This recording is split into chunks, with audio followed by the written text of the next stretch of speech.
Firstly, welcome everybody to our first webinar of the year, where we're going to be talking about India. And I'm delighted to have my friend Bharat Shah, based in Mumbai, on the call. Bharat and I go back a long way. He came to Australia 10 years ago, and we had meetings in Melbourne and Sydney. And he was complaining then that Australia was underweight India, and he's still complaining now. So let's see if we can do something about that and start to talk a bit about what's happened over the last 10 years since I last saw you, and some thoughts about what will happen over the next 10 years. But before we start, I'd like to introduce Nikhil. Now, Nikhil's based in Singapore. Nikhil, do you want to say a few words before we kick off? Yeah, hi. Good afternoon, everyone. I am recovering today from after seeing the 10th Australian Open win of Novak Djokovic, and amazing turnout yesterday in Melbourne. It was really fantastic. I hope that I'm able to make it to the next AO and perhaps see him lifting the cup for the 11th time. So great. Thank you very much for all your time. I hope you all had a good break, and a good Australia day. So I'm based in Singapore at the ASK offices. We are very, very excited to work with APAC and to work with David, who has a very, very strong conviction on Asia, on China, on India. So we look forward to more engagement with all of you. Hopefully also see you in person in Australia. Thank you. Thank you. We look forward to seeing you too, Nikhil. Bharat, as we said, back 10 years ago, Australia was severely underweight India as a country in its own right. 10 years later, we're still underweight. I think about 1% of our Asian exposure goes to India. To Australia's detriment. Yes.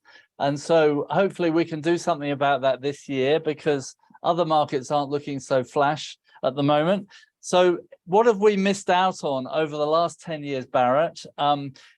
If you could think back that far, and then we can start talking about what the next 10 years has in hold. Over last 8 to 10 years, deep structural changes have happened. And therefore, the journey ahead is not going to be short-term, but it will be long-term. The impact will not be shallow, but it will be deep. And it is not merely a change, but it is a transformation awaiting. You see, when you make a few reforms and far between, the sum total of those reforms is at best an arithmetic sum total of all that it does. But when reforms are deep and many, and when they are combined together, the effect is no longer arithmetic sum total, but a geometric multiplication. And that is where India is exactly poised to be at. An economy which in dollar terms is this year going to be about 3.5 trillion US dollars. In real terms, purchasing power parity, you can multiply that number by about 2.75 to 3 times, roughly about 10 trillion US dollars. And therefore, in US dollar terms, it is the 5th largest economy. In purchasing power parity terms, it is already the 3rd largest economy of the world. I believe the impact of so many reforms and changes which have happened, which are still going on, some are in the process of implementation, and therefore effect is ensuing, and some more reforms are in the plan. Therefore, the impact will be not only on the rate of growth, which I believe India would have probably the highest growth for a length of time. And when I'm saying length of time, I do not mean 2 or 3 years or 5 years, but a decade or two. Structurally, foundation is today ready to attain a growth rate of, in real terms, 8 to 9%. That doesn't mean that we'll straight away rush into that number to begin with, because the rest of the world is still under a lot of shadow, and therefore probably we'll be seeing growth rate between 6.5, 7.5% for a while. And as the world recovers, we'll accelerate towards 8.5% or higher. This will be higher than India's past, and I would think it will be higher than any other economy of any comparable size and strength.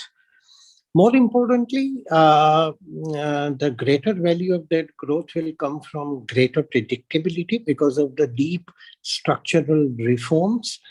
In the past, economy performed in sporadic fashion. When I'm saying in the past, I mean over the last 30 years, when the first economic reforms began in 1991.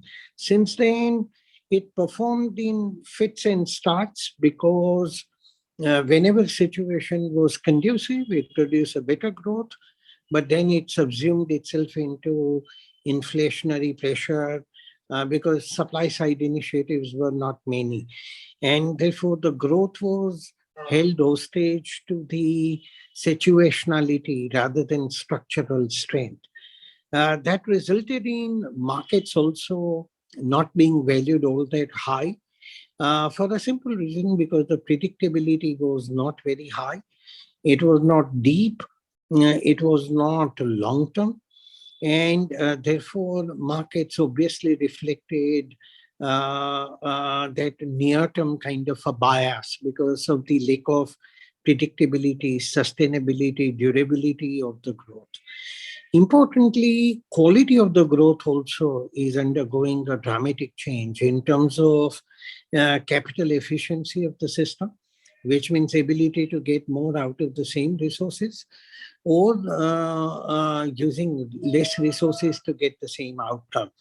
And therefore, greater predictability, greater quantum of growth, greater sustainability, solidity, and superior quality of the growth of economy for a long period of time is what is underpinning the excitement of the opportunity. Investing teaches you to be cynical, but after 34 years of investing, one should be a diehard cynic, but I am actually on the contrary. I believe almost I get a childlike excitement when I think about the next 10 and 20 years opportunity, both for the country and its stature and its attainment of the due destiny under the sun.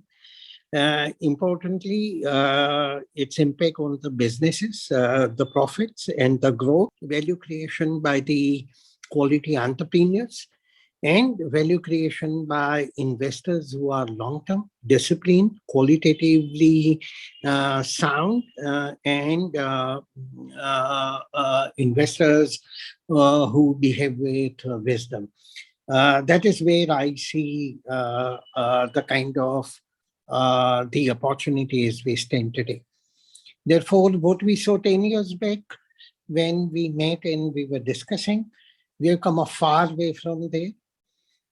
Capital efficiency of the system is dramatically improved. Debt leveraging of the corporate balance sheets is materially reduced. Also, the cost of capital structurally has declined, which stands in contrast to the Western world, where they are kind of rushing around to raise the interest rate and are still having negative interest rates, while India is in the same period of last 2 years, materially the cost of capital has come down. To give you one example, what the home loan rates were, say 8 or 10 years back, today roughly they are at a half that rate. Therefore, these reduction in cost of capital over a period of time is a big victory which has been attained. This has not happened as a chance. It has happened due to fiscal deficit control, fiscal rectitude and discipline, and systematic work and effort on the current account side. All of that has meant that inflation is now dealt with in a structural fashion rather than episodic manner. And therefore, there has been significant reduction in the inflationary impulses within the country. And therefore, the cost of capital has been brought down. This also means that many important initiatives have been taken on the supply side, whereby constraints, difficulties on the supply side is being taken off, and therefore economy becomes structurally more vibrant. Also, this government has made a very clear intent that it doesn't want to be a player as well as a referee. And therefore, government is very clear, no new economic activity government will initiate itself except three defined strategic areas. All the other areas, government doesn't want to participate at all. Uh, and slowly over a period of time, the assets in the government sector will be sold off. A few have already been sold off. A few more are in the pipeline, and over a period of time, government wants to lighten the balance sheet by not being a player as well as the umpire. This has a great potential to unleash the full entrepreneurial spirit, the animal spirit of the Indian entrepreneurs and the businessmen. Also, on the infrastructure, we have made huge strides. If you think of it, from 1947, the year of independence of the country, till 2014, that is 67-year period, we built 55,000 kilometers of new highways. In the last 8 years, from 2014 till 22, we built 53,000 kilometers of the new multi-lane highways. And therefore, almost 67 years what has been done has been replicated in 8 years. In 64 years, India built 72 airports. In last 8 years, India has built 64 new airports. Almost again the same as what has been done in the 67 years. Also, the economic growth has been pushed by concentrating on the vast coastline on the western side of India as well as on the southern side.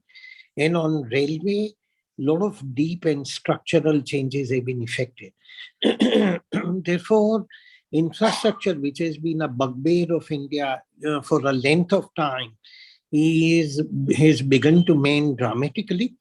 There is a national logistics policy which is combining all of the four infra assets into one multimodal solution and digitally assisted. And therefore, logistics cost, which 10 years back or even today is almost 13 to 14% of GDP, is over the next 10 years, I believe, has a full potential to come down to half that percentage number.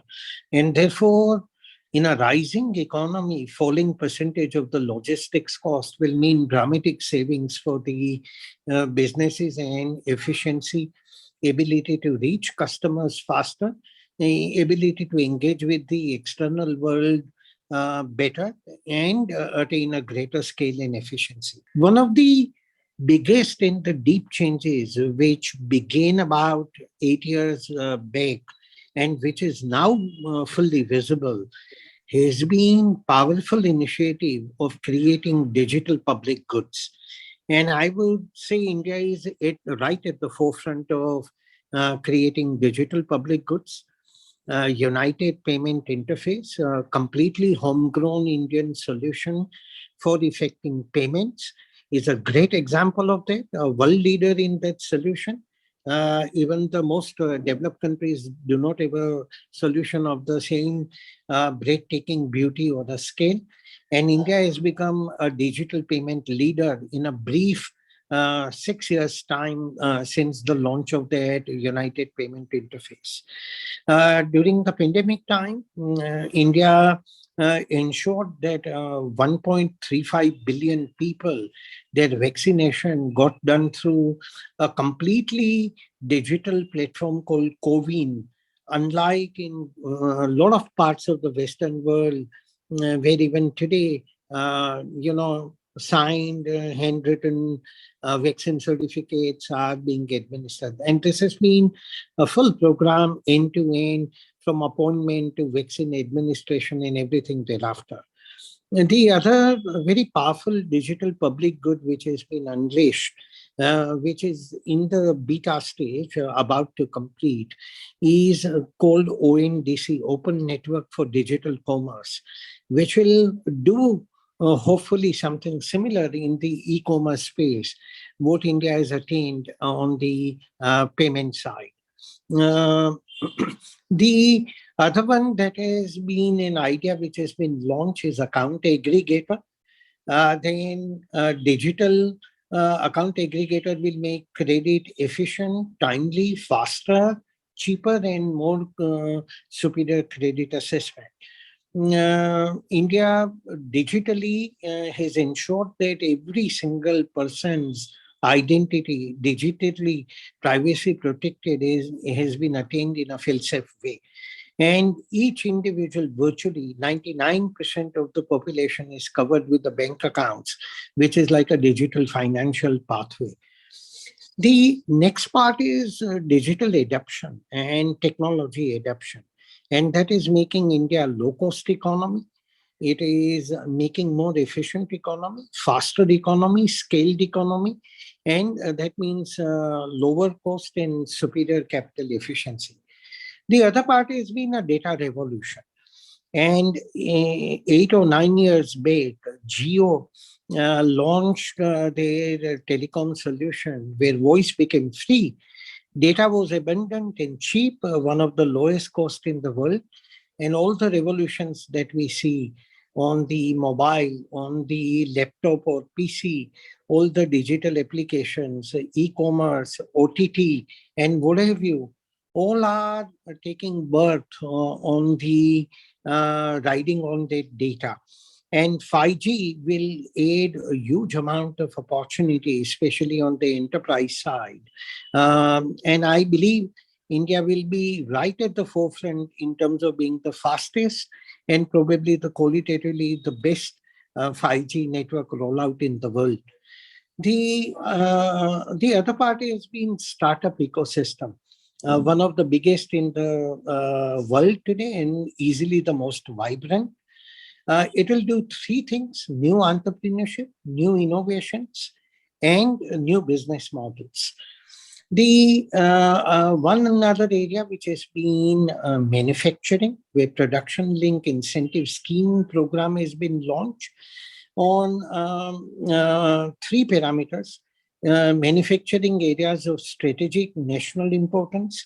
Secondly, ensuring addressing the entire value chain rather than parts and the silos.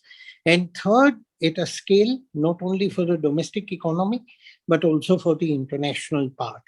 I think with the currently some 19 sectors for which PLI scheme has been announced, with the incentives of almost about close to 4 trillion 4 trillion Indian rupees, with the corresponding incremental manufacturing of close to 1 trillion US dollar. I think it is something like a renaissance which is brewing.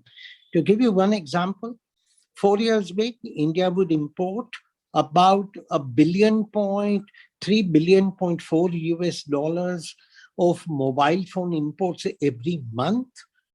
Last year, India became the exporter of mobile phones by 5.9 billion US dollars. In the month of December 22, Apple alone exported out of India $1 billion plus US dollar of phones, Samsung and many other phones extra.